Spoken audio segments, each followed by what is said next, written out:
Good morning सभी को। हम पिछले कुछ दिनों से संस्कार परिवर्तन पर कार्य कर रहे हैं और जो हमारे बहनें हैं वो अपने आप को बहुत ब्लेस्ड फील कर रही हैं। जो कपल्स हैं जो प्लान कर रहे हैं उनको भी अब बहुत अच्छा लग रहा है। ये तो हमने कल समझा कि मन का प्रभाव कैसे तन पर पड़ रहा है और फिर तन से कैसे उस बेबी के तन पर भी पड़ रहा है, हमारे अपने पर, उसके भी तन पर पड़ रहा है, हम दोनों के। ये भी हमने कल बहुत अच्छे से समझा। आज मन का एस्पेक्ट तो हमने कल एक्सेप्टेंस को भी समझ लिया। हमने ये भी समझा था कि ये मदर नेचर हमें ज्यादा कुछ कंट्रोल करने नहीं देगी। ये सब अब हमें धीरे धीरे धीरे इंफॉर्मेशन पता चलते जा रही है। आज हम कुछ और इंफॉर्मेशन को भी लेंगे। ये तो पता चला कि आत्मा आ रही है। एक पीस ऑफ फ्लेश तो नहीं है, हमारे अंदर आत्मा आ रही है। ये भी पता चला कि हम उसका आह्वान भी कर सकते हैं। हमने पिछले दिनों वो भी देखा। कैसे करेंगे? जैसे किसी को अगर हम बुलाते हैं तो एक इनविटेशन रेडी करते हैं या टेलीफोनिक इनविटेशन देते हैं, इनवाइट करते हैं। और एक अपने आप ही कोई आता है, तो दोनों में बहुत अंतर है। जब आत्मा आ रही है, कौन आने वाली है ये तो फिक्स है। हमारा पहले से ही फिक्स है, हमारे कार्मिक अकाउंट्स की सीक्रेट है ये, कि हमारे कार्मिक अकाउंट की वजह से पहले से ही फिक्स है कि कौन सी सोल हमारे घर आने वाली है।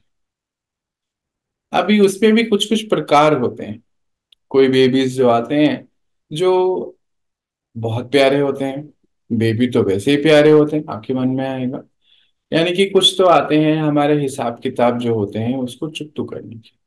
कोई हमें बहुत दुख देते हैं, कोई हमें बहुत सुख देते हैं। अलग अलग प्रकार होते हैं। कोई बहुत आज्ञाकारी होते हैं, कोई बिल्कुल भी आज्ञाकारी नहीं होते हैं।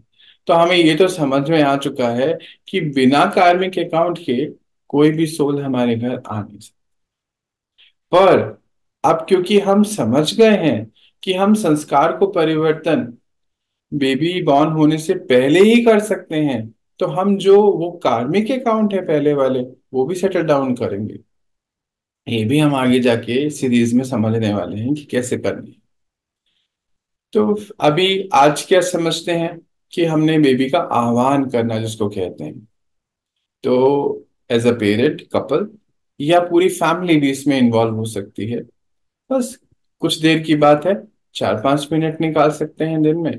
कोई एक ऐसी जगह ले सकते हैं, जैसे मान लीजिए आपके घर का मंदिर, आपका कोई बालकनी, कोई भी ऐसा स्पेस जहाँ पे शांति है, कोई भी ऐसा कमरा, कोई भी आप बना लीजिए कोई कॉर्नर अपने घर का। और बैठकर प्यार से दोनों जन बैठकर या पूरी फैमिली बैठकर उसको इनवाइट करें।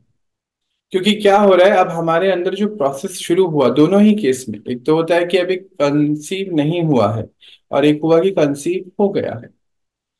जो कंसीव नहीं हुआ है उसमें भी आह्वान किया जा सकता है, क्योंकि अभी तो पता ही नहीं है कौन सी सोल को आना है। पर लॉ ऑफ कर्मा के हिसाब से हमें पता भी है। और जो कंसीव हो गया, हम वीक बाय वीक मेजर तो करते हैं। जब डॉक्टर के पास जाते हैं मेजरमेंट तो होता है कि हाँ अभी इतनी ग्रोथ हो गई है, ये हो गया है, ऐसा हो गया है। तो ग्रोथ तो चल रही है अंदर। पर वो तो हमें याद है ना कि वो पीस ऑफ फ्लैश और ब्लड नहीं है जो ग्रो कर रहा है अंदर। वो एक शरीर है जो आत्मा तैयार कर रही है, अभी आई नहीं है। जी, अंडरलाइन करेंगे ये बात, अभी आई नहीं है। ये वैसा ही है जैसे मान लीजिए आपको ट्रैवल करना है। आपको एक कंट्री से दूसरी कंट्री या एक ही कंट्री में एक शहर से दूसरे शहर ट्रैवल करना है। तो टिकट तो पहले लेते हैं ना, फिर वहां जाते हैं। हाँ, एक शरीर छोड़ती है आत्मा, उससे पहले ही अपना दूसरा शरीर तैयार करना शुरू करती है अपने कार्मिक अकाउंट के हिसाब से। अंडरलाइन करेंगे इस बात। एक शरीर छोड़ती है आत्मा, उससे पहले ही अपना दूसरा बॉडी रेडी करना शुरू कर देती है। कितना सुंदर है ये लॉ ऑफ कर्मा। और मदर नेचर कितनी सुंदर है कि कैसे ये प्रिपरेशंस होती हैं। तो हम उसका आह्वान कर सकते हैं किस प्रकार? जैसे आप किसी को भी इनवाइट करते हैं, थोड़ा बहुत तो हमने पिछले दिनों करा भी था, आज फिर से करते हैं। कि है आत्मा, इसी को ही मेडिटेशन भी कहते हैं। चलिए बैठिए। हे आत्मा, आपके पुराने हिसाब किताब, आप जहां पर भी थे, अब समाप्त हुए।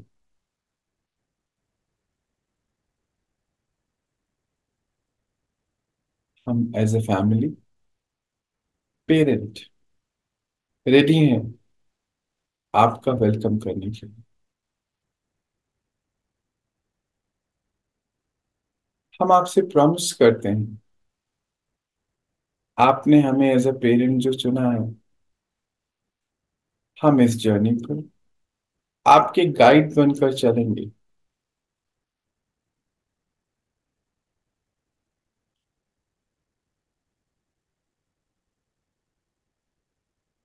आप आइए, हेल्दी और हैप्पी, यही हमारी शुभ भावना है।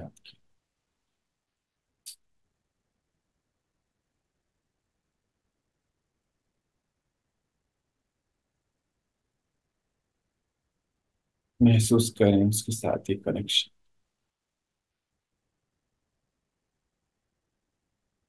कनेक्शन उसके साथ, या ऐसे कह सकते हैं, कनेक्टिंग विद द अनबॉर्न। अभी जन्म नहीं लिया है, पर कनेक्शन पहले से ही बना रहे हैं।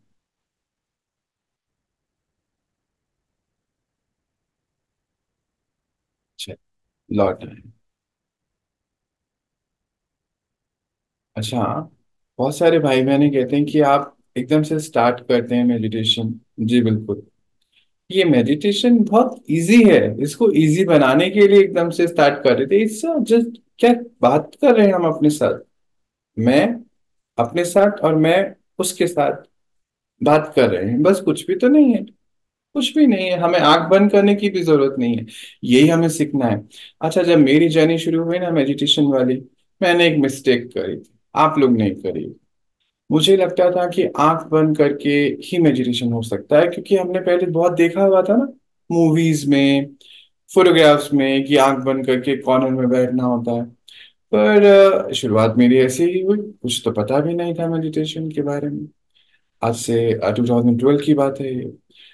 तो फिर धीरे धीरे मेरा वो संस्कार बन गया, आंख बंद करके ही सब कुछ करने का। फिर बाबा ने गाइड किया कि नहीं, मेडिटेशन आंख बंद करके ही क्यों करना है। क्या आप कोई कार्य आंख बंद करके कर सकते हैं? लेट्स सपोज अभी ड्राइविंग करनी है तो आंख बंद करके करेंगे। नहाने जाना है तो करेंगे, नहीं करेंगे ना हम। इट मीन्स कि तब हम मेडिटेशन नहीं कर सकते। ये तो बहुत ही बड़ी प्रॉब्लम हो गई। मेडिटेशन होता क्या है? Talking, connection. Meditation means heal my self, emotional healing.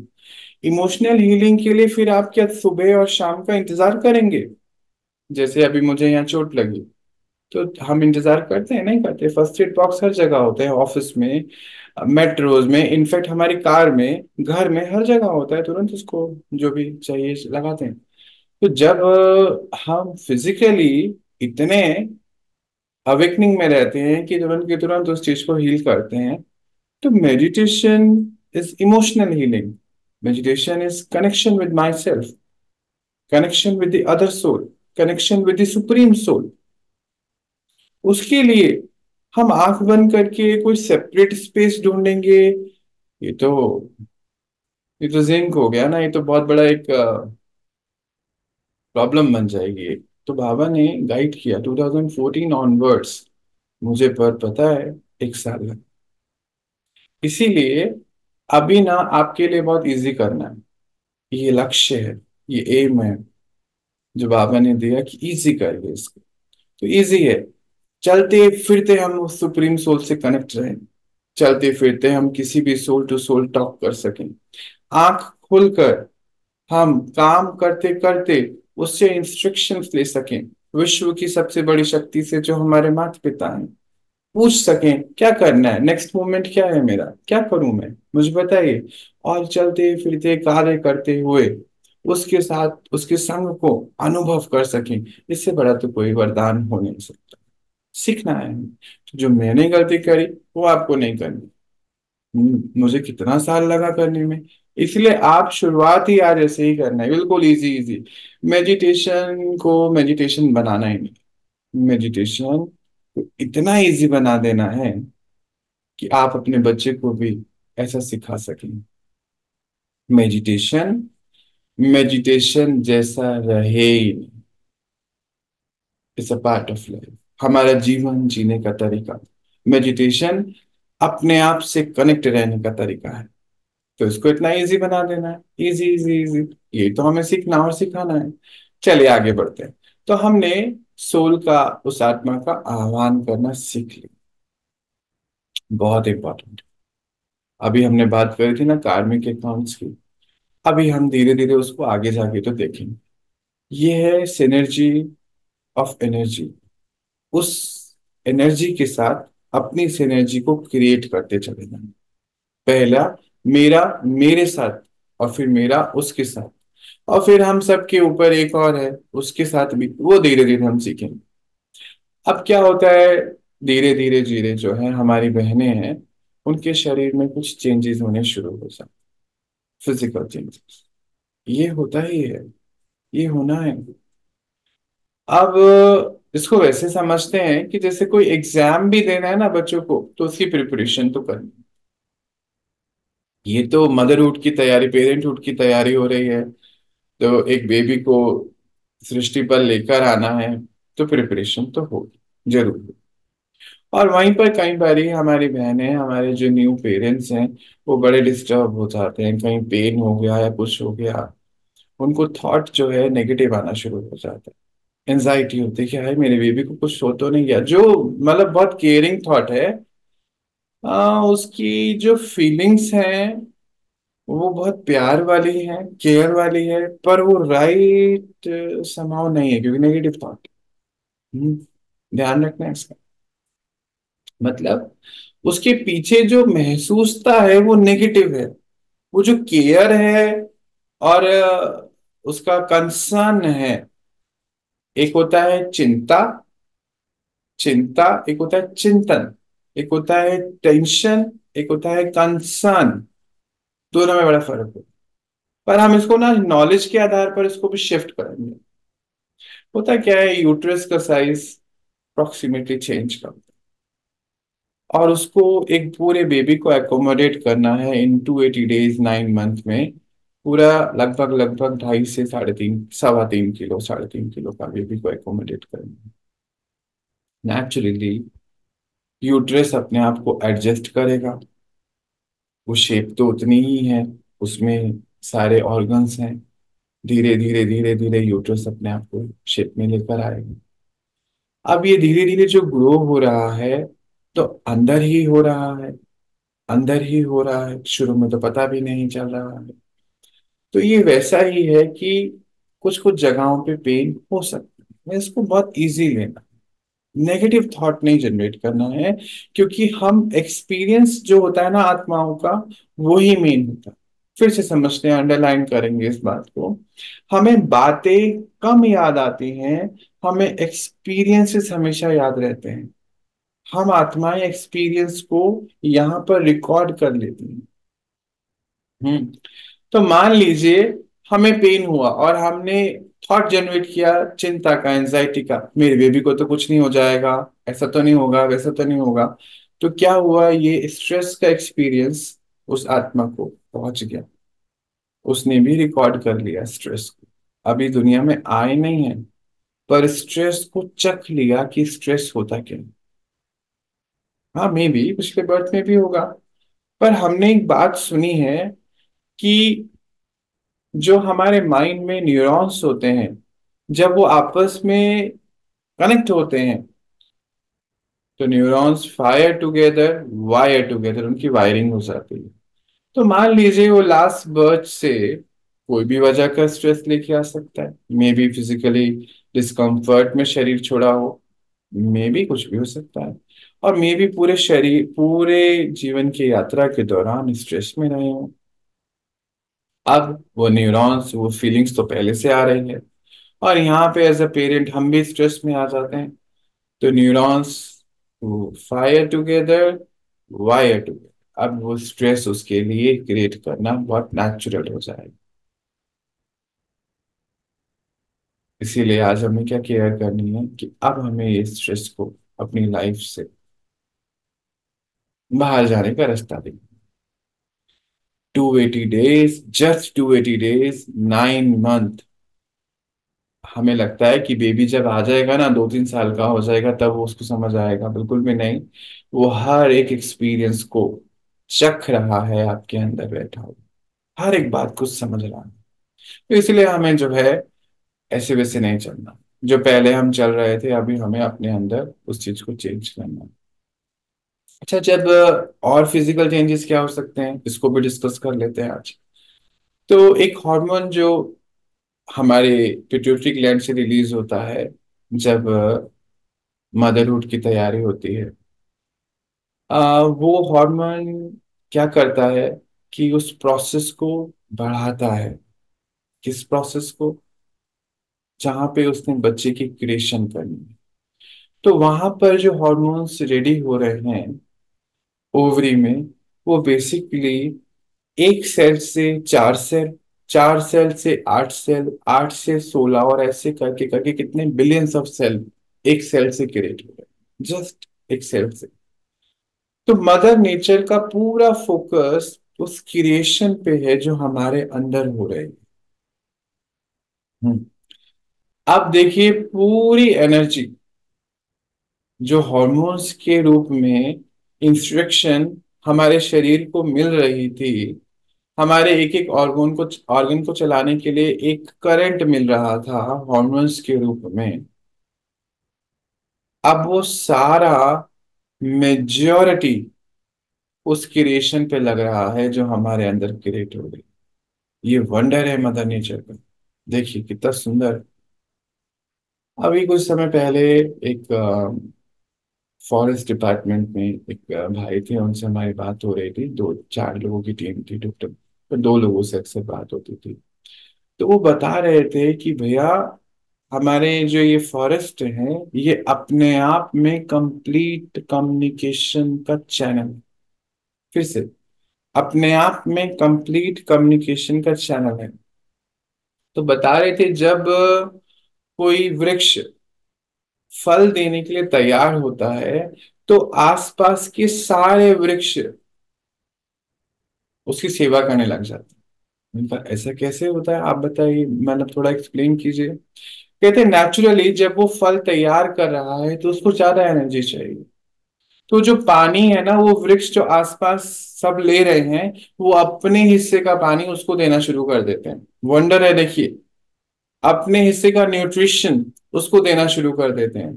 तो होता क्या है कि सारे जो उसको रचना रचनी है, उसको अपनी शक्ति तो लगी रही है, पर मदर नेचर इतनी वंडरफुल है कि आसपास से भी सारी शक्तियां उसको दे देती है। कितना वंडर है। आपने कभी समझा था ऐसा होता है? बहुत चीजें हैं धीरे धीरे इस सीरीज में हम सुनने वाले हैं जो कभी नहीं सुने थे हम। तो ऐसे ही मदर नेचर ही तो क्रिएट कर रही है उसको हमारे होम में। तो वहां पर जो है, जितने भी ऑर्गन्स को जो एनर्जी मिल रही थी, वो सारी energy, part of energy divert कर दी गई है उस क्रिएशन के लिए जो हमारे अंदर रचना रच रही है। इसीलिए कुछ कुछ हो सकता है, उल्टी जैसी फीलिंग हो सकती है, नौजिया हो सकता है, ईटिंग हैबिट्स में भी चेंजेस आ सकते हैं। कभी हमें भूख ज्यादा लगेगी, कभी नहीं लगेगी, कभी स्मेल आएगी, रोटी खाने का मन नहीं करेगा, कभी चावल खाने का मन नहीं करेगा। ये सब चीजें हो सकती है। इसको इजी इजी लेना है, इसको ऐसा नहीं कि कनेक्ट कर दो आप बेबी से। कई बारी कुछ लोग बहनें पूछती हैं कि फिर हमारे बच्चे की ग्रोथ कैसे होगी अगर हम खाना नहीं खाएंगे। देखो, ये तो बिल्कुल सही नहीं है कि खाना नहीं खाएं। खाना तो हमें खाना है, थोड़ा थोड़ा, थोड़ी थोड़ी देर में खाना है। थोड़ा थोड़ा, थोड़ी थोड़ी देर में खाना है, अगर ऐसा हो रहा है ईटिंग सेंसेशन आ रही। और वहां पर हमें एक बात को बहुत अच्छे से आज समझना जाना है कि ये मदर नेचर ये काम कर रही है। मदर नेचर, थोड़े दिन पहले ही हमने देखा था कि हम ज्यादा कुछ कंट्रोल कर नहीं सकते हैं। मदर नेचर अपना काम कर रही है, तो हमें उसको अपना काम करने देनी चाहिए। क्योंकि मदर नेचर हमसे तो ज्यादा समझदार होगी ना। अभी देखो, अभी ट्रीज का हमने देखी एक बार। और तो और आपको छोटी सी बात और बताता हूँ कि जो ये जो जैसे बर्ड्स होती हैं, ये उस ट्रीज पे बैठकर बीट करती हैं, फ्रूट खाती हैं। क्यों खाती हैं पता है? इसका भी एक बहुत बड़ा लॉजिक है, उन्होंने मुझे बताया। कहते जब ये फ्रूट्स आने शुरू होते हैं ना, सारे जो कौवे कबूतर बर्ड्स वहां पहुंचने शुरू हो जाते हैं। हमें लगता है कि वो फ्रूट खाने आए, कहते बिल्कुल भी नहीं, बिल्कुल भी नहीं।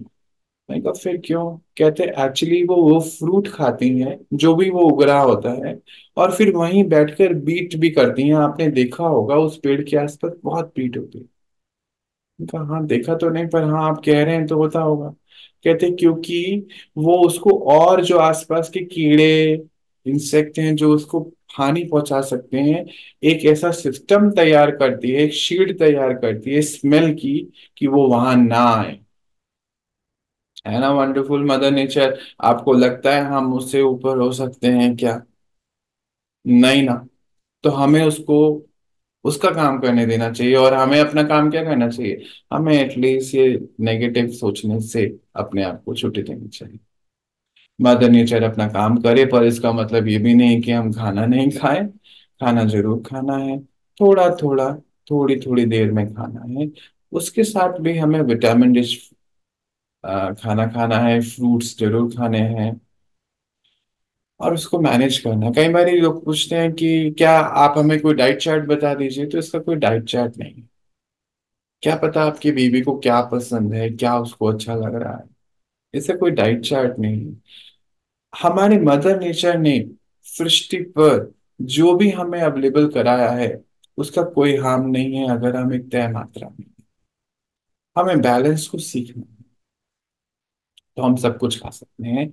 ये हमारा अपना अपना हिसाब है, अपने अपने हिसाब से।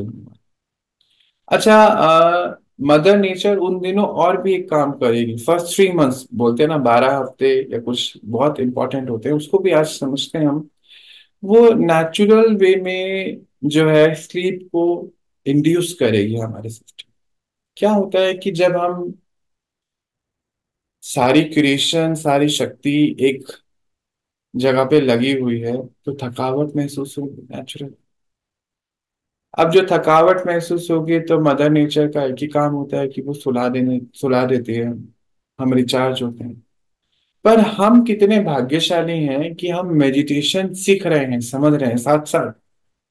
तो हमारे पास तो दो दो चीजें हैं। जैसे घर में इन्वर्टर भी है और पावर सप्लाई भी आ रही है, कईयों के यहाँ सोलर इन्वर्टर भी है, सूरज वाला। ये बाहर की लाइट भी आ रही है।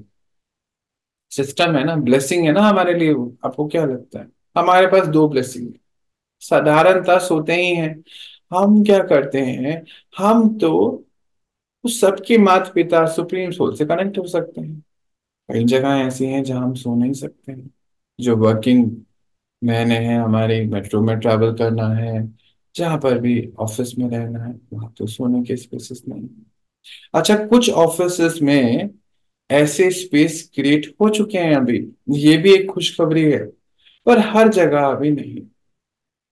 तो उस समय हम परमात्मा से कनेक्ट होके अभी हम सीखने वाले हैं, अपने आप को चार्ज भी कर सकते हैं।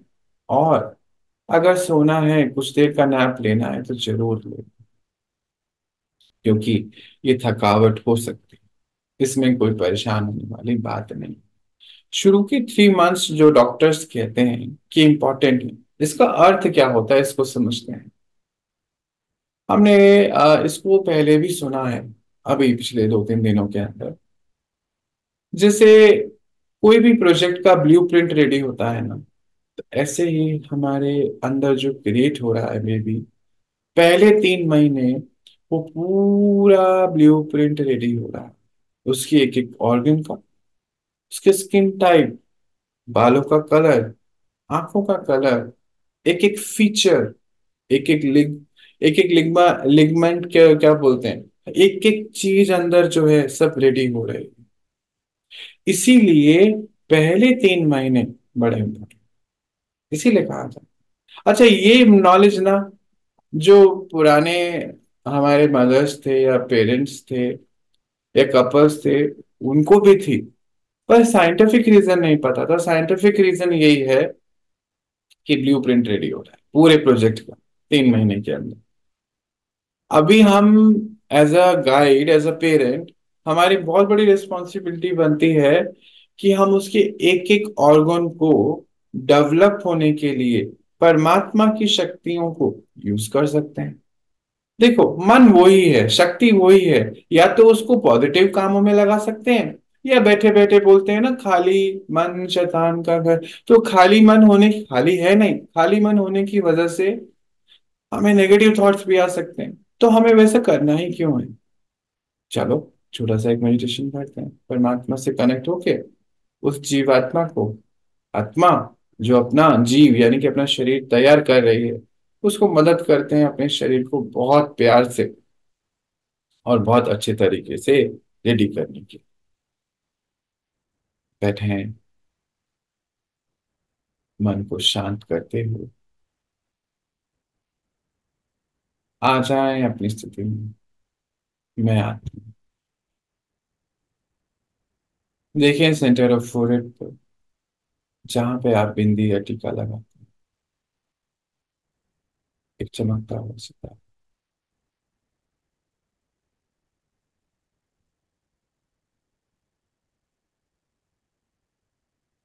देखें अपने ऊपर परम पिता परमात्मा,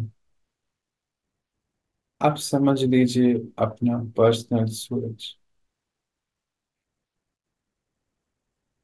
और उनसे हमें वाइट लाइट आ रही है, एक लेजर बीम। अभी हमने कुछ दिन पहले देखे थे ना रामनवमी पर टीवी में, सूर्य तिलक। अब आपको समझ आ गया होगा। वो लेजर बीम आपको आ रही है। देखो, आप महसूस भी करोगे सेंटर ऑफ फोrehead पर हल्की सी वाइब्रेशन भी शुरू होगा। अब ये कनेक्शन तो पावर हाउस से हो गया है। अब मैं आत्मा, वो जो अंदर मेरे क्रिएट हो रहा है, उसको ये शक्ति पहुंचाना कि हे आत्मा, आपका शरीर बिल्कुल परफेक्ट है। आपका एक एक ऑर्गन बिल्कुल स्वस्थ क्रिएट हो रहा है। परमात्मा की शक्तियां आपके साथ हैं।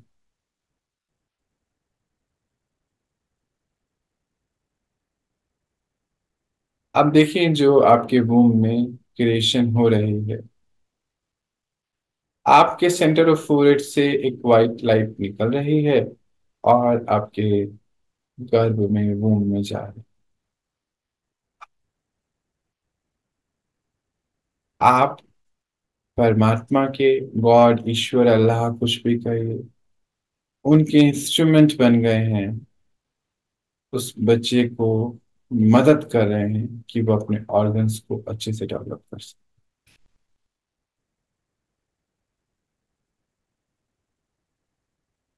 लौटा है।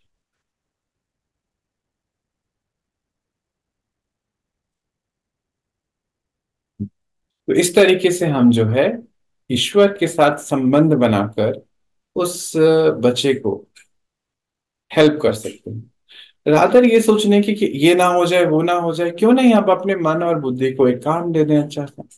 अच्छा, अभी एक सवाल आ सकता है यहाँ पर कि ये सारा ही काम मदर का है, इतने सारे फिजिकल चेंज मदर के अंदर आ रहे हैं, सब कुछ हो रहा है, क्या पापा का कोई काम नहीं है, फादर का क्या रोल नहीं है, क्या फैमिली का कोई रोल नहीं है? हाँ जी है, बिल्कुल है। अब जो फादर हैं, वुड बी फादर, जो फैमिली है, उनका एक सबसे बड़ा रोल है हार्मनी क्रिएट करना relations. Harmony, synergy, harmony, harmony in relation, वो कैसे क्रिएट हो सकती है? कि जो पहले कॉम्प्लिकेशन, देखो ऐसे नहीं होता था कि 3 महीने पहले हमारे अच्छा नहीं था, 3 महीने के अंदर सारे संस्कार मिलने शुरू हो जाएंगे, ऐसा नहीं होने वाला है, धीरे धीरे धीरे आपके संस्कारों का मिलन होगा। कहीं कहीं केस में हो गया है, कहीं केस में नहीं भी हुआ है। संस्कार मिलन के बारे में हम आगे देखेंगे भी। तो ये जो हार्मनी है ये कैसे क्रिएट करनी है, ईगो को थोड़ा कम करके, बातों को थोड़ा रिलीज करके, छोड़कर। अच्छा कई बार क्या होता है, मदर इन लॉ या फादर इन लॉ के साथ कुछ कॉन्फ्लिक्ट हो गया, या अच्छा हमारा नहीं हुआ तो हमारे आसपास किसी का हो गया, पर उस समय अंदर से ना एक कनेक्शन हो जाता है उस आत्मा के साथ, बातें चलती रहती हैं। हम बोल नहीं रहे हैं भले ही, पर चल रही है, अंदर एक इरिटेशन, एंगर जनरेट हो रहा है। तो पूरे घर का माहौल डाउन हो जाता है। कल हमने देखा था मन का असर हमारे पेट पर, आसपास के माहौल पर, सब पे पड़ रहा, पानी पर पड़ रहा। तो हमें ना ये हार्मनी बनानी है, यही वुड बी फादर और फैमिली का सबसे बड़ा रोल। माँ को तो बहुत सारे चेंजेस हैं शरीर में, मेंटली फिजिकली सब चेंजेस से गुजरना ही है, पर आप सबका भी ये सबसे बड़ा रोल है। अब जैसे क्या होता है कि अभी पहले ही खाना पीना थोड़ा ऊपर नीचे हो जाता है, तो जो फैमिली है वो मतलब बिल्कुल सही है, उनकी जो एनर्जी है वो राइट होती है कि खाना नहीं खा रहे हैं। आपको ये ध्यान रखना है कि खाना खाना है, नहीं तो हॉर्मोन्स जो भी है वो कम होंगे, रिपोर्ट्स सही नहीं आएगी। यही कंसर्न होती है, ओपिनियन का यही होता है कि देखो सब कुछ तो बना के देते हैं, हम खाना नहीं खाते हैं। ऐसा भी होता है ना, मदर इन लॉ ऐसा नहीं कि कुछ करना नहीं चाहते, या आसपास कोई कुछ करना नहीं चाहता, करता तो है, पर उसके पीछे जो थॉट होता है वो भी बहुत अच्छा होता है कि वो खाए अच्छे से रहे। पर माँ को भी समझना है, यानी कि माँ की लेवल पे भी समझना है, इस समय उसको ऐसा लगनी है। पर माँ, जो आप बहनें जो अभी तैयार हैं, उसको आपको भी समझना है कि सारे हॉर्मोन्स, सारे वैल्यूज ऊपर नीचे हो जाएंगी तो दिक्कत आएगी आपको ही, इसीलिए आपको टाइम टू टाइम खाते भी रहना। एक मदर इन लॉ तो क्या ही थी, ऐसा लगता है जैसे पूरी दुनिया में यही बस इसी ने कंसीव किया है, हमने भी तो चार चार बच्चे पैदा करें, हमें तो कोई नहीं पूछता था। अब इनको पूछो भी ये खाना है वो खाना है, एक पल बोलेगी ये खाना है, ये बना दो, फिर बनाओ, वो खाती नहीं है। ये सब भी हम नहीं करें, ये ताने हम नहीं, कोई बात नहीं। अगर वो नहीं खाना चाहते हैं, इट्स ओके, जो खाना चाहते हैं वो, ये माहौल क्रिएट करना आप सबका, वो फादर का रोल है, पूरी फैमिली का रोल है। होता क्या है कि मूड स्विंग्स तो होते हैं इस समय, ये समझ जाना। देखो ये इंफॉर्मेशन ले लेते हैं ना, तो हम अपने मन के डॉक्टर खुद बन जाते हैं। हम फिर हर चीज में हम पहुंच जाते हैं कि बच्चे को कुछ ना हो, उस पे नहीं, हम पहले ही पता है कि ये होने वाला है, ऐसे ऐसे हम इसको ठीक कर सकते हैं। जो डाइट का कंसर्न है, केयर है, वो राइट इमोशन है। पर जब ऐसा कुछ सुना देते हैं या कह देते हैं तो पूरे घर की हारमोनी थोड़ी डिस्टर्ब हो जाती है, तो हमें यही बना के रखना हमारा सबसे बड़ा रोल। अच्छा होता क्या है कि मानो किसी के बीच में कॉन्फ्लिक्ट हुआ, जैसे सपोज फादर इन लॉ और हस्बैंड के बीच में कॉन्फ्लिक्ट हो गया, या हम दोनों, मेरा मेरा हस्बैंड के बीच से हम दोनों का कॉन्फ्लिक्ट हो गया। कुछ भी हो सकता है कि डाइट की वजह से हुआ, या हम सोते रह रहे हैं या नहीं सो रहे हैं, अपना ध्यान नहीं रख रहे, इस वजह से कॉन्फ्लिक्ट हो गया। पर कोई भी कॉन्फ्लिक्ट एक स्ट्रेस क्रिएट करता है, समझना है इसको। और स्ट्रेस मतलब फिजिकल डिस्कम्फर्ट एग्रीवेट हो जाता है, फिजिकल डिस्कम्फर्ट एग्रीवेट हो जाता है। जब फिजिकल डिस्कम्फर्ट एग्रीवेट होता है, ऑलरेडी ऑलरेडी हम फिजिकल डिस्कम्फर्ट से निकल रहे हैं, क्योंकि नए नए चेंज हो रहे हैं, निकल रहे हैं। ऊपर से ये छोटा सा हार्मनी क्रिएट ना होने की वजह से स्ट्रेस हुआ, स्ट्रेस की वजह से वो जो डिस्कम्फर्ट हो रहे थे ना, उसमें पेन और ये सब, उल्टी, ये सब और बढ़। इसीलिए हमें, हम as a would be father, as a mother in law, as a father in law, as a family, हमें ये बड़ा ध्यान रखना है कि इस समय हमें हार्मनी, ये हमारा। तो आज हमने समझा कि कैसे हम बेबी का आह्वान कर सकते हैं। आज हमने energy of synergy of energy को समझा, फिजिकल चेंजेस होंगे उसको समझा, 280 डेज कैसे इंपॉर्टेंट है, ये पता चला 3 मंथ्स क्यों इम्पोर्टेंट है। वॉमिटिंग, स्लीप इश्यूज, ये सब होता है। ईटिंग हैबिट्स, पैटर्न सब चेंज हो जाते हैं। इसके लिए हमें इतना परेशान नहीं होना है। मेडिसिन जो डॉक्टर दे रहे हैं टाइमली लेनी है। कई बार ये भी बड़ा, मैं मेडिसिन नहीं खाऊंगा या खाऊंगी, ये भी बड़ी प्रॉब्लम हो जाती है। ये सब में नहीं जाना है। जो भी चीजें हैं, जो भी आपको अंदर से लग रहा है नहीं खानी तो नहीं खानी, अगर अंदर से लगता है कि खाना चाहिए तो जरूर खाना है। डर के कोई काम नहीं करना है, क्योंकि डर भी स्ट्रेस क्रिएट करता है। और डर फिर वो जो आने वाली रचना है जिसको हम रच रहे हैं, आने वाला जो बेबी है उसके अंदर भी जो है डर का संस्कार बन जाएगा। उस संस्कार को ठीक करने के लिए हम ये सब समझ रहे हैं। इससे अभी डरना नहीं है, बोलते इतना कुछ होएगा, कहीं भाई बहन बोलते इतना कुछ होगा मुझे करना ही नहीं है। अब तो वो हो चुकी है रचना, उसको पूरा करना है, डर नहीं है। ये सब नॉलेज इंफॉर्मेशन जो हमें मिल रही है, ये एज अ टूल हम यूज करेंगे इस पूरे जर्नी में। जिस जस्ट 9 मंथ ऐसे निकल जाएंगे, बहुत इजी और बहुत मौज मस्ती वाली जर्नी। आज हम इतना ही देखते हैं। इससे रिलेटेड या कोई भी आपके सवाल हो तो आप पूछ सकते हैं, कमेंट कर सकते हैं, टेलीफोन पे भी पूछ सकते हैं। धीरे धीरे धीरे इसमें आपको और भी हेल्प मिलती चली जाएगी। हम अपनी जर्नी को कल और आगे बढ़ाते हैं। फिलहाल इतना ही।